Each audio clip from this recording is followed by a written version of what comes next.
Oh, you know what? He's probably out back in the garden. Oh, there he is. Watering. Always. Hey, old man! Hey, welcome to Poppy's garden. How's it going? Not bad. Alright, so welcome to part 2, Poppy's Place. Hey,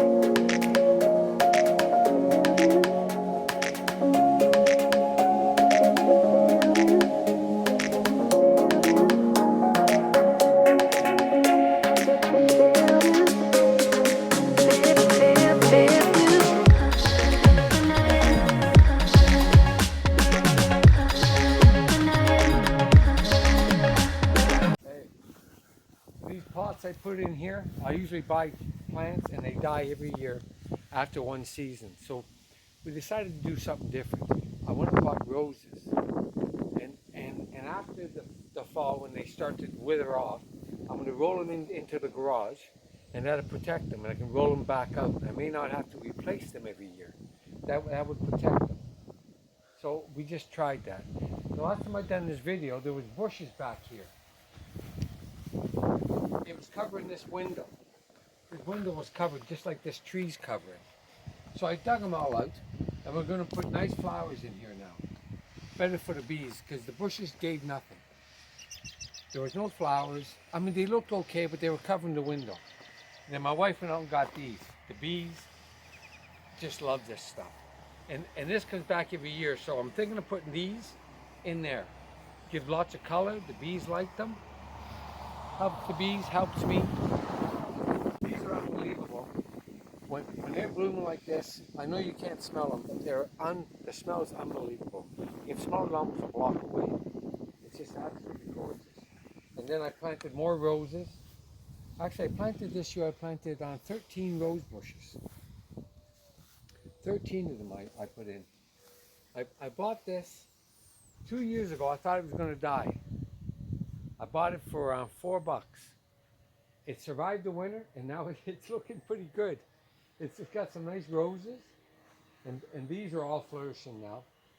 Everything, last time we were here, it was just all dead, plain. But now everything's coming nice. These are volunteers. They just blew in from wherever.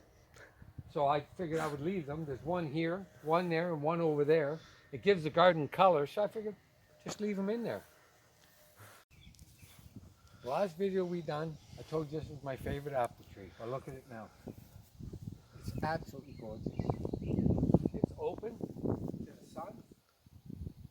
It's got a few apples on it. I'll probably end up with about 8 apples this year. And it's looking really pretty. It already flowered. It was nice. That's a Macintosh. This apple tree over here is a Northern Spy. I have never got no apples on this one yet, but it struggled at first, and now it's coming back. It's looking pretty good right now. So we'll see. And these flowers, I really like these flowers because they bring lots of bees towards the trees. For when they're budding, it all comes nice.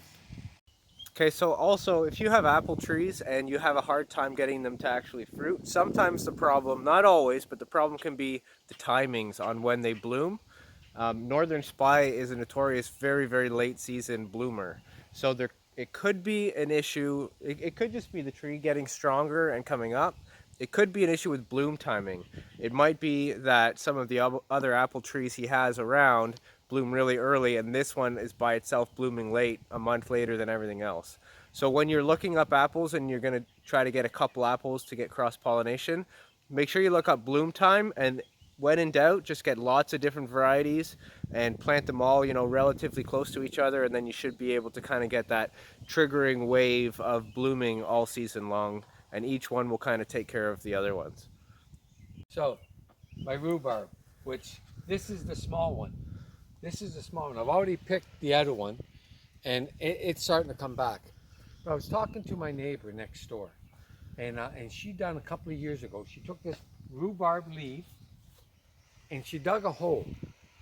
She put the rhubarb leaf in the hole, kind of made a bowl, and then went and got cement, mixed it all up, put it on top of the rhubarb leaf that's the shape of the hole, and let it dry. And after it dried, she had a bird bath. It's over there. It's beautiful. I actually didn't. When I looked at it, I didn't know what it was. I thought she had bought it, and then she explained to me how she got it. So I think I am going to try it because the leaves are getting bigger, and I'm going to try it. I have 2 bird baths, but bird baths are good for all for the birds, and then they don't eat a lot of your fruit, right? If you have lots around. So I think I'm going to try it. Here is the bird bath made from the rhubarb leaf. Homemade. Homemade bird bath. And it actually looks pretty cool. You could actually paint them if you want to, whatever you want to do. This is an important thing too. Don't know if it's intentional. I'm guessing it probably is that bees really like to land on rocks and sip. So having some rocks in your bird bath is actually really helpful for the bees to be able to use it as well. Yeah. So here's another one of those rhubarb bird baths, homemade. This one's actually done from a lady up in, I believe it was Port Hope, who does these, but it's all homemade, handcrafted rhubarb leaf bowl.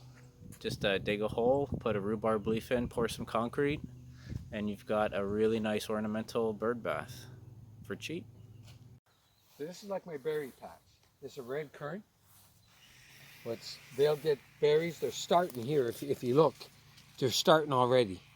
Right up in here. They're starting. And then you got the comfrey. Then you got a freeloader. This red one back here is a freeloader.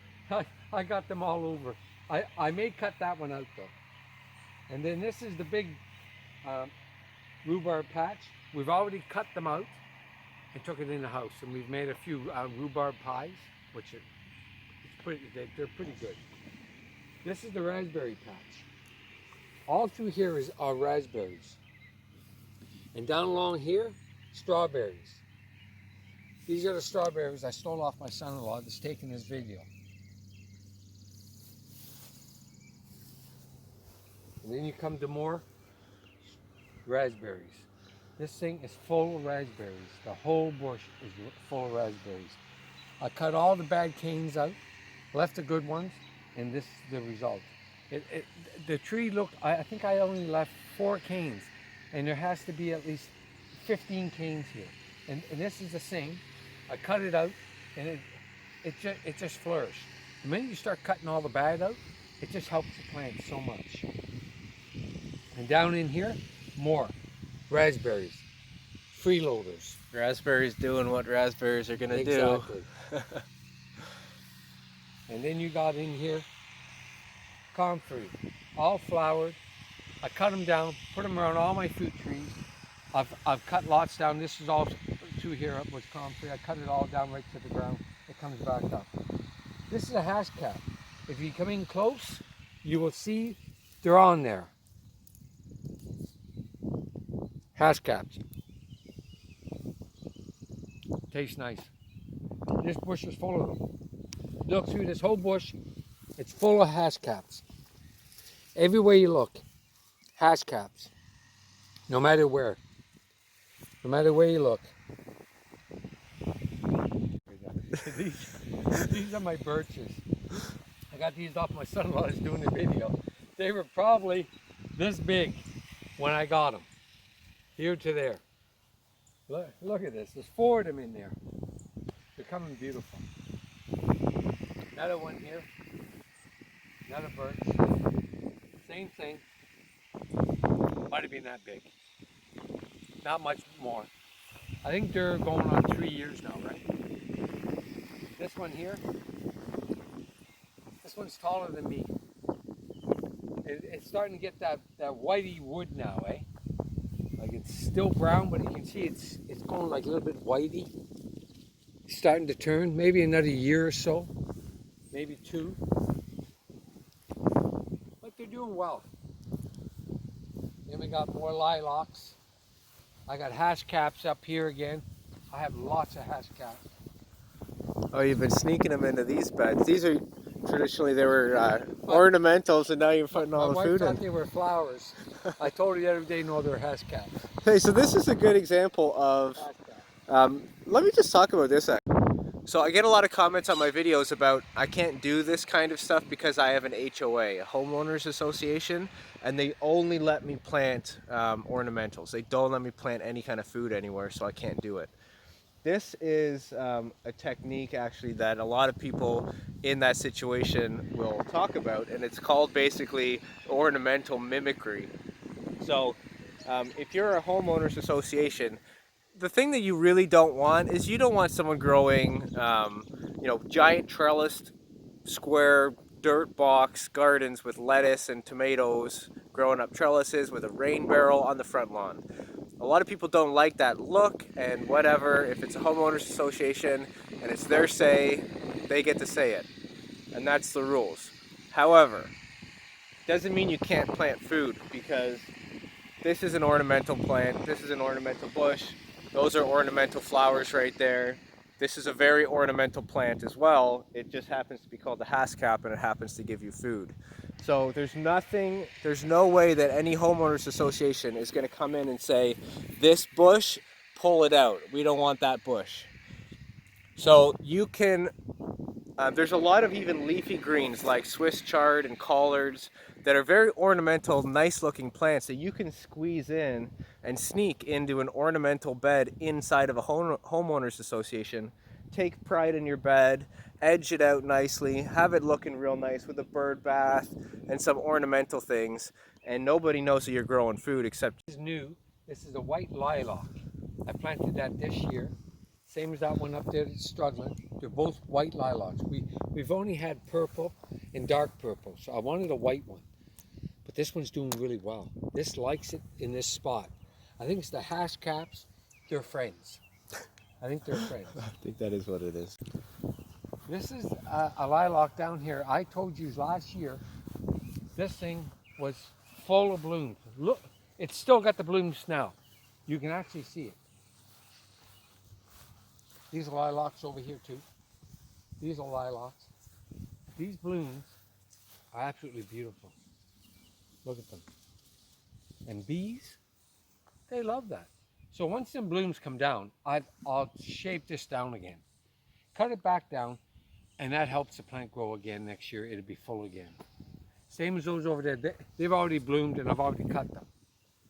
So they kind of, if you look at the back end here, they're kind of just dying off. They're just dying off. Just dying off a little bit here. The smell is unbelievable. Yes, the smell is unbelievable. Man, it hits you like a ton of bricks. Yes, my neighbor said she can smell them from her house. Right. I kid you not. She tells me all the time, she says, your lilacs are absolutely gorgeous. I can smell them from up here. and this gives color.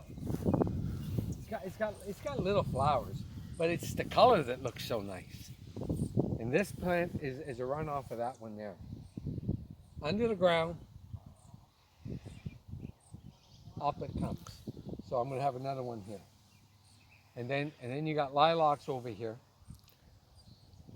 More lilacs. These are just bushes. I cut them down. I'm going to cut the date out after. Cut all the date out, and I'll trim it back down. Make it